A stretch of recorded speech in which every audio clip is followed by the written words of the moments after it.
What's going on, guys? Welcome to today's video. This is going to be a special video. I'm going to keep it a little short. I am on my honeymoon. We're staying at the Ritz-Carlton Maldives, and it is just gorgeous. The weather is perfect. The water is perfect. Everything about this place, like that you see on Instagram and whatnot, is literally exactly what it is. Our room is great.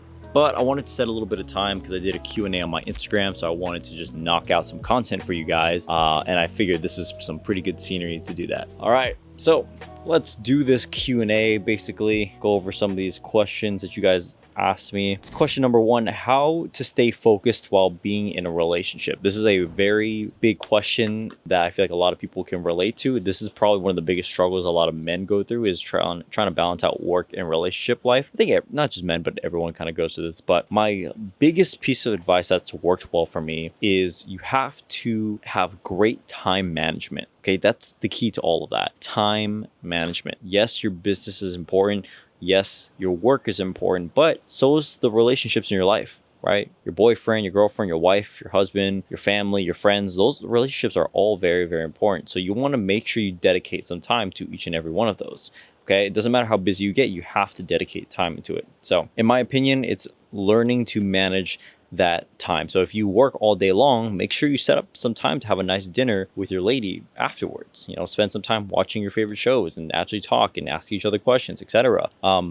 Every week have a scheduled date of when you want to have date night, etc. And then also make sure you guys discuss, hey, I want to hang out with my friends this time of the week as well. So you guys can have the free time to go and hang out with your friends, or if you want to have alone time. A lot of it does come down to communication, but for you as a man, you need to have good time management. You have to know when to set the time and focus on just work, and then turn it down a little bit and then focus on your partner. Realistically, as an entrepreneur, you're probably never going to be turned off. Like, you're always going to be like on at all time. Like, that's how I am 24/7. I'm literally always in my mind thinking about it. But I can turn it down when I need to. Like when I'm out here, most of the time I haven't been working really at all. I've just been spending time with my wife and just enjoying the time out here. And I've balanced, like right now I'm doing some content. I talked to her, I told her, I was like, hey, like, we have some downtime. I'm just gonna spend a couple hours just doing some work, doing some content, because number one, I really enjoy doing this, and I also think number two, it's beneficial for you guys, so I'm here. But time management is the most important thing. That's how you stay focused while being in a relationship, is time management. How do you relieve the pressure of running your business? Oh man, I hate to break it to you, to all of you gentlemen out there, but the pressure never stops. You never relieve the pressure. The pressure is always on. If you're a business owner, you're an entrepreneur, you have multiple business, this is the sacrifice you're going to make, where you're always constantly on. Like I just said recently, you're always going to have that pressure on you. It could be smooth sailing, and then all of a sudden you're like, fuck, I have to fix this problem. Something's on fire, or like I'm thinking about how the month is going compared to last month or last year or whatever. Like, the pressure is always on, and that's what you have to sacrifice. Like, you get used to it. Really, you get used to it. It becomes kind of like flatline, where like you're constantly ready to go. The pressure never goes away. You can do things to help kind of like bring down your stress, right? So like, I like to do Muay Thai and fitness, go to the gym, things like that. Like, those are the things I like to do. Or drive my cars. That helps me kind of decompress a little bit. But the pressure never goes away.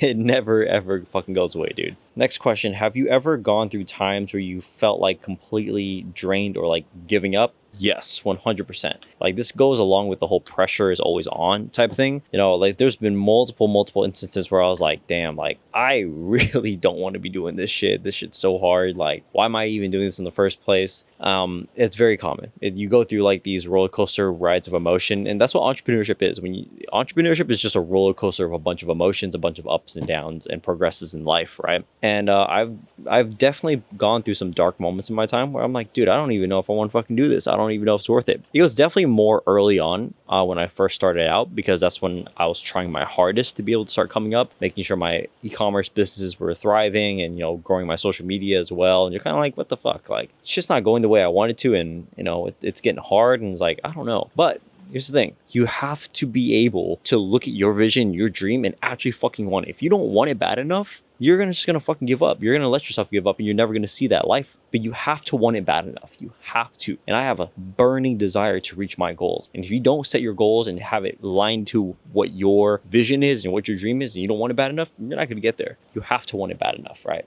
you have to want it bad enough. Okay, next question. Did I ever at any point prioritize the business over the relationship, my relationship? Okay, so prioritizing my business over my relationship. Yes, I made it very clear early on with my wife now that my business is always going to come first. Like it or not, if you want to have this lifestyle, the business has to come first. It has to literally be the one to survive and thrive and do well. And so if we don't have that, we're not going to have a successful life or the life that we want or the life we dream. So I made it very clear early on that my business come first, and then, and then our relationship comes next, because otherwise we're not going to be able to have food on our table. That's just how it is. But that doesn't mean I don't make time for my wife, right? Just because my business come first doesn't mean I don't make time for you. I made it very, very clear for my wife that, look, my businesses and my work always comes first, but I will always make time for you no matter what. I will always make time for you. So, every week I spend time with my wife, and every day I make a little bit of time with my wife as well. So it's about the clear communication, and it's okay for your businesses to go first. Most entrepreneurs need it to come first. Otherwise, again, you cannot have all of this without that. And your businesses demand a lot. Business demands so much. It needs to be a priority. Ooh, at what point is it okay financially to pull a trigger on a supercar? Okay, so I bought my first supercar, I think when I was 22 or 23. I can't remember when I bought my first supercar, somewhere around there. But it was a Lamborghini Huracan LP610-4. Great car. Bought it in a matte green. The original color was black, but it was a matte green. Then I rewrapped it red. It was really sick. I'll put a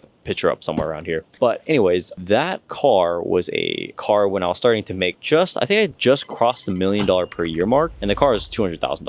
Right? I could afford it, but I could afford it much earlier, but I chose not to do it because I just didn't feel like I should be spending it, right? I didn't feel like I deserved to spend it at the time. Honestly, when I was making $500,000 a year, I could have bought that car, right? But honestly, in my opinion, this is my rule of thumb when it comes to buying a supercar, buying whatever car. Number one, you have to have the money for the down payment, right? And the down payment cannot drain your entire bank account. You should be able to at least have twice amount of the down payment for the car, okay? So if you want to buy a Lamborghini Huracan, that's a $200,000 car, you're probably going to have a $50K down payment for that car. So you need to have at least $100K in the bank, all right? Number two is the monthly payment of that car cannot exceed more than 10% of your monthly income. So if the car payment is $3,000 a month, you need to be having or making at least $30,000 per month to be able to afford that. So if you do the math, for me, my Lamborghini car payment was $2,500 a month, and I was making way more than $25,000 a month. So if you're making at least $500,000 a year, you could probably afford a Lambo, but I waited until I made $1 million a year to be able to buy one. How do you know if the person is the right person for your business, like a business partner? Okay, so basically how to find the right business partner. Okay, so I've had business partner relationships that have worked out and some that haven't. And the biggest thing is you guys have to have a clear values about where you want to take the business and clear roles about how to do that business and if you're living up to those roles, right? So my business partner is very big vision, big moves versus myself. I'm very more of the admin side. I like systems and operations. I can build teams very, very well as well. He can find the people, but I could build the people, right? So there's a balance of skill sets there. So finding a partnership where you guys have complementary skill sets is what really matters. And you guys have to be able to withhold, your duties, right? Whatever your duties for that business is, you have to withhold them. You have to stay up to them. Otherwise, the partnership will fail. Next up is you guys have to be honest with each other. You have to be honest with your money and everything. And, if you are with that, there should be no ill feelings. There should be clear transparency with your business, and that's what will have a successful business partnership. And if you guys get along in a personal level, that helps a lot too. Okay, let me do one more question. How important would you say the silencing the noise and believing yourself has been? That has been 100% of the game. So people are gonna talk a lot. People will say a lot when you're starting a new venture, or if you're telling them about your dreams or something like that. They're going to criticize it. They might, be condescending about it. They're not going to be fully on board until you have something to show for, until you have proof. If it's a new concept, there's really not much you can really do at that point because you have nothing to show for, right? And so when you hear that noise, it can be discouraging, and it's important that you just don't listen to it.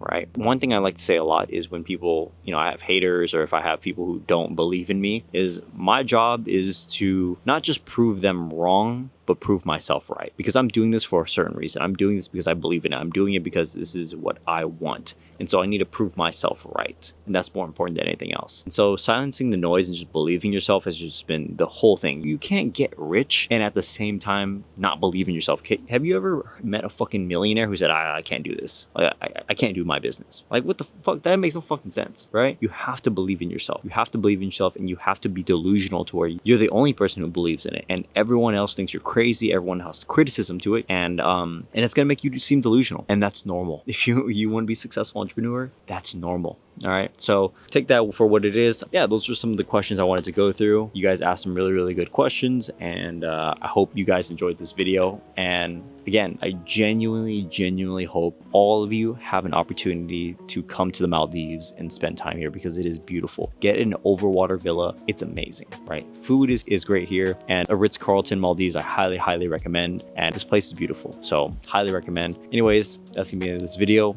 Hope you guys like it. Leave some love, comments, likes, whatever questions you guys have, bring it down here. And I enjoyed talking to you guys.